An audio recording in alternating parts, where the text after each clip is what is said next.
Hey guys, it's SGT Nickel here again. Want to do a little video on slingshots and why I think that they're a decent tool. Thing about them is that they're small, compact. You don't need any restrictions. You can basically carry one in your backpack in the city, have no problem. Um, they're a great hunting tool. They're a lot of fun just for backyard plinketing. You can hit pop cans with them, practice your aim. They're good for squirrel hunting. In fact, I had actually warded off a black bear with one.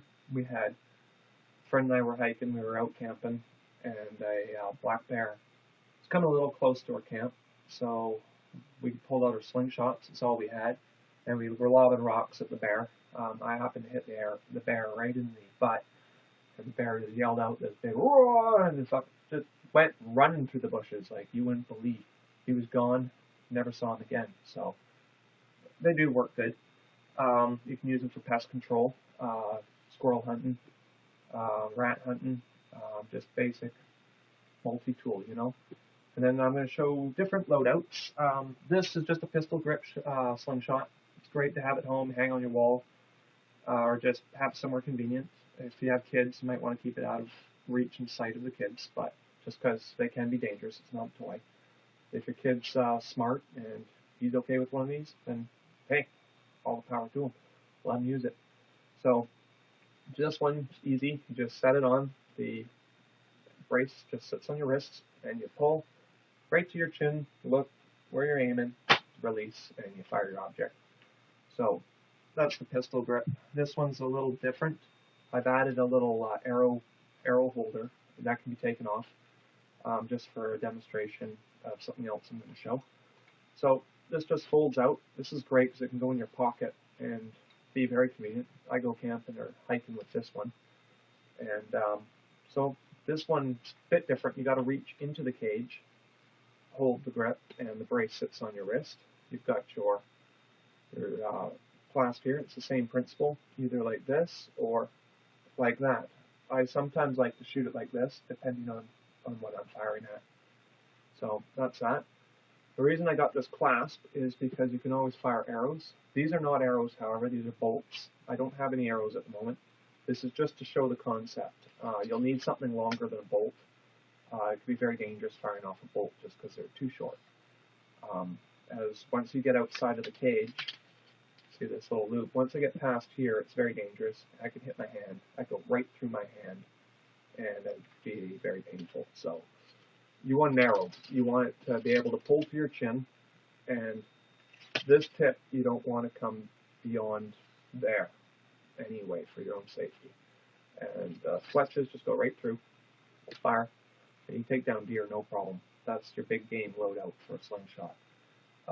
Another option is instead of going out and buy arrows. Nice thing about these is this Easton tubing. They've got thread out heads. You can buy different heads.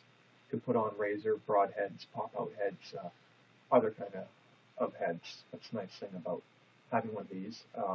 These are just rubber fletches. You get ones with feathers, different weights, arrows. It's just endless. It's just like bullets in a way. This is one I made for motion spray. Still a bolt I'm working on. I have a crossbow, so it's most of what these are for. But I can make longer arrows very easily. This is a heavier wood, but these would be very effective to take down deer. They fly very straight, especially with fletches on them. And yeah, they work really good. The other loadout you might want to use are just plain old rocks. They're cheap. You just go out the street, go over a riverbed, you find some nice round pebbles. They're great. Rounder the better. That's why I go out and usually buy marbles, because they're cheap. Go to the dollar store, you can buy a big sack of them for, under $2. And they're basically disposable. These are what I use to defend myself from a bear that I talked about earlier. So, and then another option are steel shot. You can buy these as slingshot ammo, or you can just go to other places and get regular different bearing sizes. And sometimes you can put a few inside the sack, so you get more spread. It all depends on what you're firing at. But you can put, you can hold up to about 3 or 4 pellets with those little 1/4-inch bearings. And you could always load up bird shot if you wanted, things like that. Still consider lower power, but these are still very dangerous. They're not a toy. They're a tool. But you can still have a lot of fun with them. And yeah, that's all I think I've got to say about slingshots. I do have one little idea for this one. It's just, I call it the low caster. I want to put a reel on the bottom, trying to rig up a system to hold the line. And you put the weight and hook right in here, and then if you're in an area where you're over a fishing hole, let's say, and you got low trees and you don't want to cast into them, or you don't want to do a side cast because of the length of the rod or whatever reasons, you could use one of these and fire your weight out there. Boop.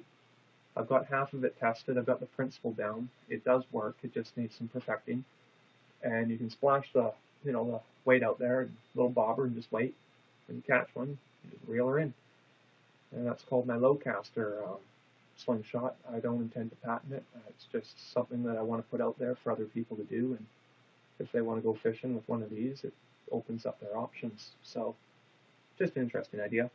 So, anyway, that's all I got to say about slingshots. They're a lot of fun and multi-tool.